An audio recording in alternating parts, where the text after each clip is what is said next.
meet someone. They walk in with confidence that doesn't seem forced. They say the right things without trying too hard. They make you laugh, they listen intently, and they mirror your excitement. It feels magnetic. Like a part of you that was asleep suddenly wakes up. They call you special.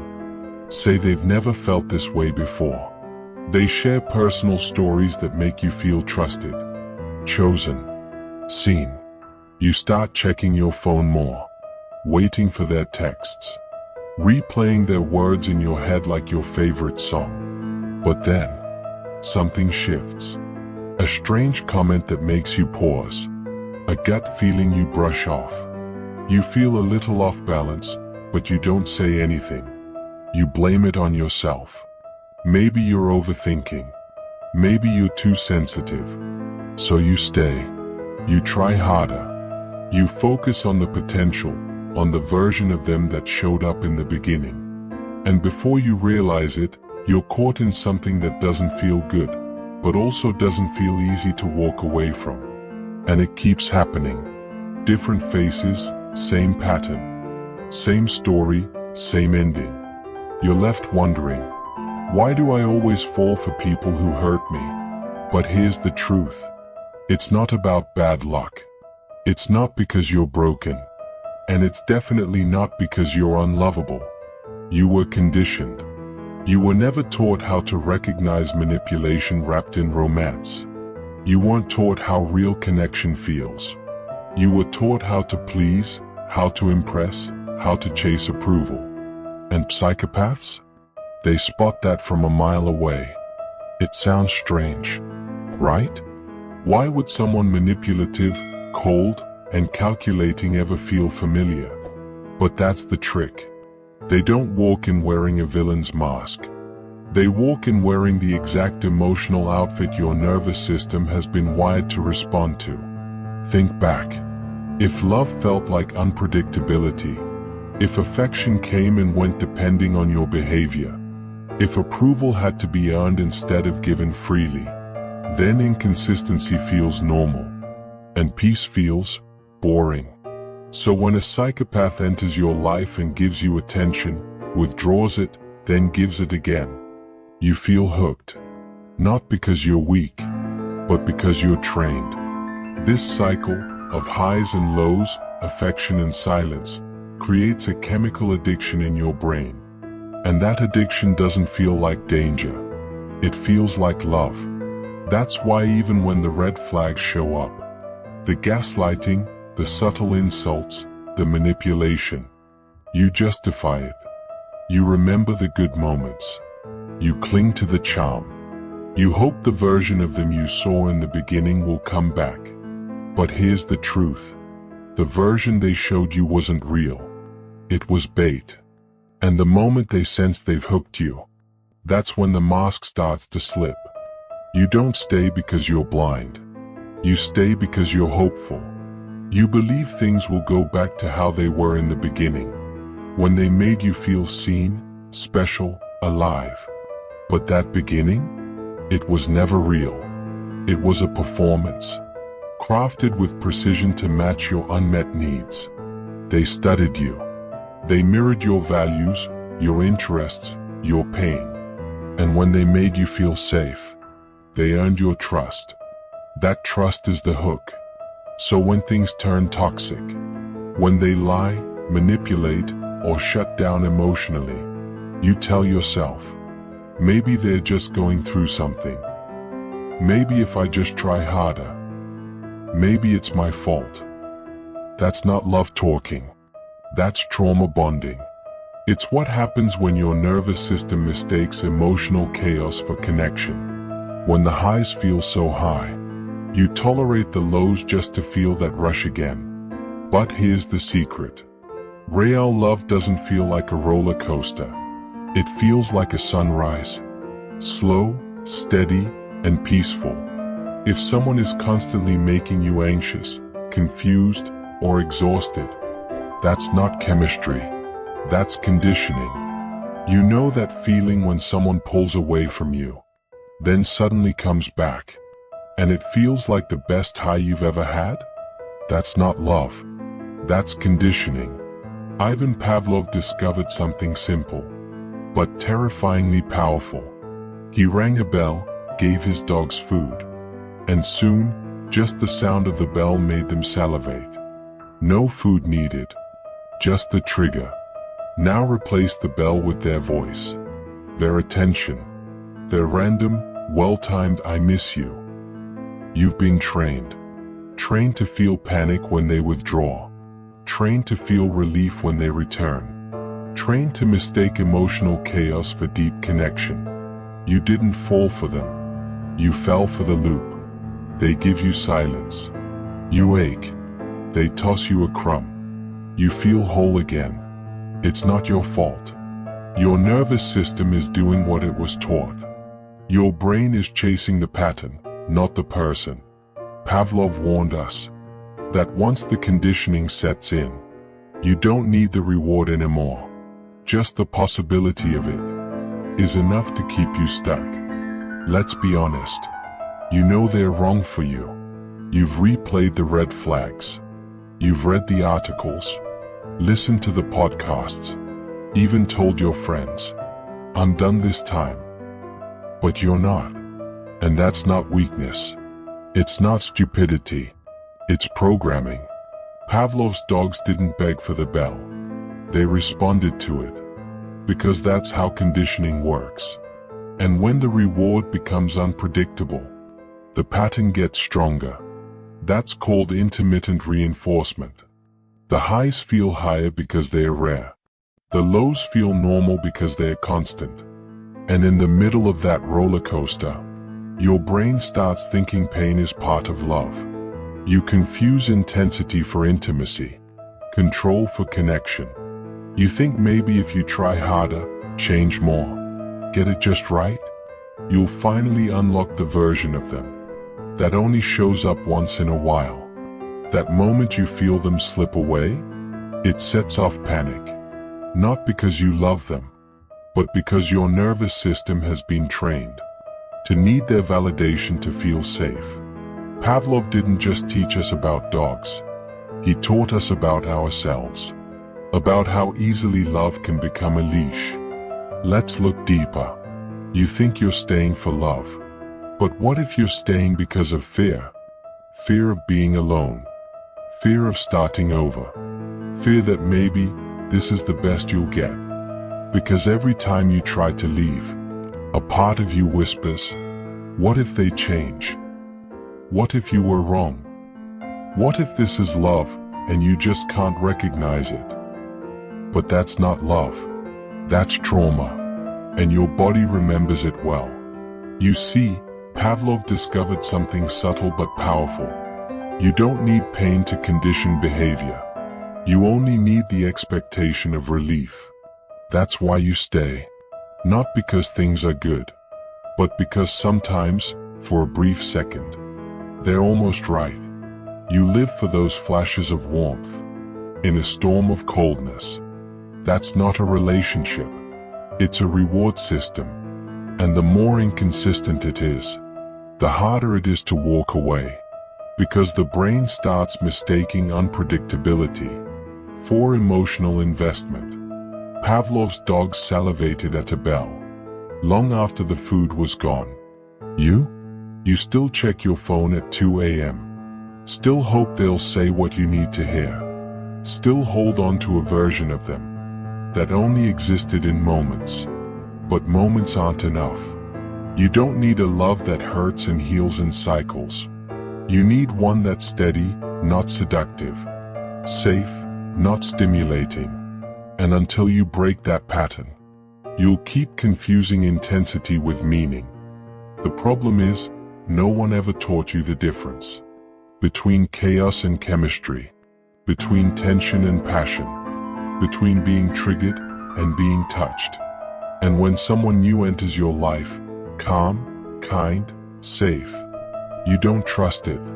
It feels boring. It feels empty. It doesn't make your heart race, or your palms sweat, or your nervous system light up in panic. So you walk away. You say things like, there just wasn't a spark. or they were too nice. But what you really mean is, they didn't feel like home. And home, as you've known it, has always been unpredictable. So you go back to the storm, to the love that wounds and mends and wounds again. Because at least that feels familiar. Ivan Pavlov warned us, when you've been trained to respond to chaos, calm feels uncomfortable, peace feels foreign. You crave the rush, not the rest. That's not your fault. But it is your responsibility now. Because the longer you confuse intensity for love, the more you'll sabotage what's real. You'll run from those who see you, and chase those who keep you chasing. Until one day, you get tired. Not of them, but of yourself. Of who you become in these cycles. That's the beginning of freedom. Not when they change, but when you finally stop mistaking suffering for devotion. Let's be honest. It's not love you keep chasing. It's approval. That moment when someone unpredictable finally says, "You're good enough." That fleeting high when the one who ignores you finally pays attention. That hit of worthiness. That never lasts. And it's not an accident. Ivan Pavlov proved that inconsistent rewards create the strongest responses. Not certainty. Not kindness. Not reliability. But unpredictability. When love becomes a slot machine, you keep pulling the lever, hoping this time it'll be different. Maybe this time they'll stay. Maybe this time they'll change. Maybe this time it'll finally be safe. But it never is. Because you weren't chosen for love. You were chosen for how easily you react. And so your nervous system becomes a game. One they know how to play. One you've been trained to accept. But here's what Pavlov didn't say. You can rewire the conditioning. You can stop rewarding pain with your attention. You can stop giving your energy to people who starve you of safety. You can learn what real connection feels like. It's steady. It's warm. It's not a game. But first, you have to walk away from the chase. Even when it hurts. Even when it feels like losing. Because what you're really losing is your addiction to being chosen by someone who never chose themselves. Here's the trap most people don't realize until it's too late. You weren't just in love with the person. You were addicted to the highs and lows they created. Every cruel silence, followed by a sudden compliment. Every insult, softened with a joke or you're just too sensitive. Every moment of abandonment, replaced with "I miss you" when you finally pull away. It wasn't connection. It was conditioning. Emotional roulette. And you kept spinning. Ivan Pavlov called this intermittent reinforcement. The most powerful psychological trap of all. Not knowing when you'll get the love makes you chase it harder. And your body starts to betray you. Your nervous system learns to associate chaos with love. Your mind knows they're dangerous, but your body misses them. Because at least with them, you felt something. And when it ends, the silence doesn't feel like peace. It feels like withdrawal, like craving. Not because they were your soulmate, but because they were your stimulus. This is why healing feels so wrong at first. Because healthy love is steady, and you mistake that steadiness for boredom. But here's the truth. If chaos feels like home, you don't need a new partner. You need a new definition of love. The hardest truth to accept is this. You didn't fall for a psychopath because you're foolish. You fell because they offered you something your nervous system had been craving for years. Relief. Relief from abandonment. Relief from shame. Relief from that quiet voice in your head that keeps asking, "Am I really lovable?" At first, it feels like healing.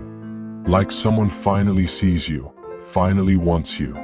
But here's the twist. They're not healing you. They're studying you. Like Pavlov once said, we don't just respond to pain. We're trained by the reward that follows. Every compliment, every small touch, every moment they show up right when you're about to give up. It's all part of the loop. The hook isn't just affection. It's the unpredictability. When love becomes a guessing game, your brain starts confusing fear with passion. And once that happens, you stop asking, is this real? You just wait for your next fix. You're not staying because you feel safe. You're staying because the chaos feels familiar. Because every time they hurt you and then rush in with apologies, your brain releases dopamine, just like it would after a drug. That's not healing. That's dependency disguised as redemption. And if it hurts to hear that, you're not alone. But this is where things finally begin to change.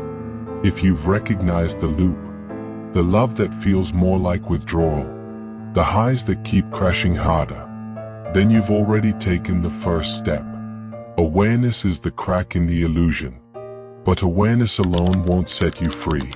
To break the pattern, you have to do something radical. Something your nervous system will fight at first. You have to stop chasing the feeling. Not love, not intimacy, but the feeling. That unpredictable surge of validation after emotional starvation. The feeling that says, you mattered for a moment. Ivan Pavlov taught us something vital. What's rewarded, repeats. So if your nervous system is still chasing chaos, still waiting for that one message, that one apology, that one good day after 10 bad ones, your healing can't begin. You don't rewire by fighting the pattern. You rewire by replacing the reward. Not with another person, but with presence, with stillness, with the kind of self-respect that no one else has to hand you. The first time you walk away without explaining yourself, your body will panic. It will scream, go back, fix it, earn love again. But the second time you walk away, it will hurt a little less. And the third? You'll realize you never needed to be understood by someone who needed you confused to keep control. You're not crazy. You were conditioned. And what's been conditioned can be unlearned. You don't heal by finding the right person. You heal by becoming the version of you that no longer needs rescuing. The moment you stop seeking permission to feel whole, the moment you stop negotiating your worth with people who only offer love as a reward, everything shifts. Not overnight, not without grief, but gradually, your nervous system learns a new language. One where calm is no longer boring, where kindness isn't suspicious, where peace doesn't feel like punishment. Pavlov's experiments weren't just about dogs. They were about all of us. How easily we can be trained. By hope, by fear, by pain disguised as connection. And how powerful it is when we finally stop reacting and start choosing. You'll notice the difference one quiet morning. No fireworks, no dramatic goodbye. Just silence. The kind that no longer feels like absence, but like presence. Your own. You won't chase them this time. You won't shrink. You'll stand still. And that stillness? That's the beginning of real love. Love that isn't a performance or a reward, but a return to yourself. If this opened something inside you, if it made the silence feel less lonely, share it.